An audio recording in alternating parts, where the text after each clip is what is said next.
చాలా పనుందమ్మ. వెళ్ళి మీ అమ్మ నాకు కథ చెప్పవా నాన్నని చెప్పమంటే నాకు చాలా పనుందన్నాడు. అన్నాడా? మీ నాన్నకి ఎప్పుడు అదే పని. సీఏ కూడా అంత బిజీగా ఉంటాడు మీ నాన్న. నాకు కూడా కిచెన్లో చాలా పని ఉందమ్మా. వెళ్ళి మీ నాన్నమ్మని అడగవా? నానమ్మ నాకు కథ చెప్పవా? మనం బయటికి వెళ్ళి చెప్పుకుందాం.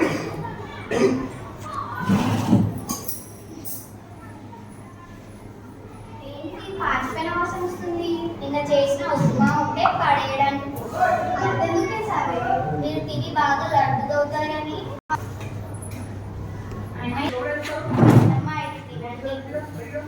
ఏంటి పాచిపోయిన వాసన వస్తుందా? మీకోసం జీడి గింజలు వేసి వేడి వేడిగా తేవాలా ఏంటి? పెట్టింది మూసుకొని తినండి, లేదా పక్కకి వెళ్ళి కూర్చోండి. ఏమంటే నేనేం పని చేయను, నాకు చేసి తీసుకొస్తుంది. ఇప్పుడు నీకేమైంది? మామేమో స్కూల్కి వెళ్తుంది. అమ్మ దాన్ని పని చేస్తూనే ఉండాలా? అంత పని చేసావే నేనేం చేసాను చెప్పాలా ఏంటి? చదవకపోతే అర్థం చేసుకోరా? ఇప్పుడు నేనేం చేయాలి?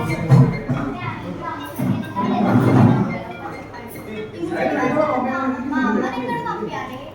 ఎక్కడికే ఉంటే ప్రతి ఒక్క కాల్ చేయండి. హలో, వరంగల్ వృద్ధాశ్రమం నుంచి మాట్లాడుతున్నారా అండి? ఒక ముసలావిడ ఉంది. అవునండి, మా అమ్మనే అండి.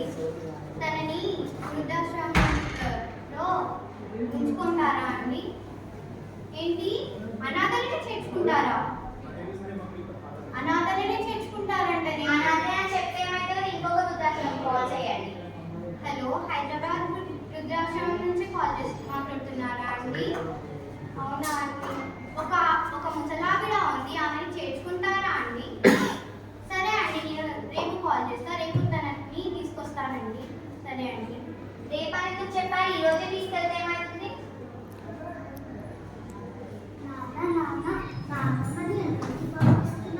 నీకెందుకు వెళ్ళి చదువుకో. అమ్మ నువ్వు కాస్త కాదమ్మా, ఎక్కడికి పంపిస్తున్నాను? ఇప్పుడు నాన్నమ్మకి చాలా వయసు పెరిగిపోయింది కదా అమ్మ, వృద్ధాశ్రమంలో చేర్చాలనుకుంటున్నానమ్మా. అయితే వాళ్ళ నెంబర్ నాకు కూడా ఇవ్వండి. నేను కూడా పెద్దగైనాక మిమ్మల్ని కూడా అక్కడే చేరుస్తాను. చూసారా అండి, ఆ ముసల్దాని గారం వల్ల దీనికి మాటలు బాగా ఎక్కువ అవుతున్నాయి. నువ్వు చదువుకో. మీకన్నా మా నాన్నమ్మే నన్ను బాగా చూసుకుంటుంది. పాటలు పాడమంటే పాటలు పాడుతుంది, కథలు చెప్పమంటే కథలు చెప్తుంది. మీరేం చెప్పదా? నాన్నమ్మని ఎక్కడ తోలితే నన్ను కూడా అక్కడే తోలండి. అలాంటి బాధ మాటలు చెప్పి మమ్మల్ని బాధ పెట్టకమ్మా. మమ్మల్ని క్షమించమ్మా.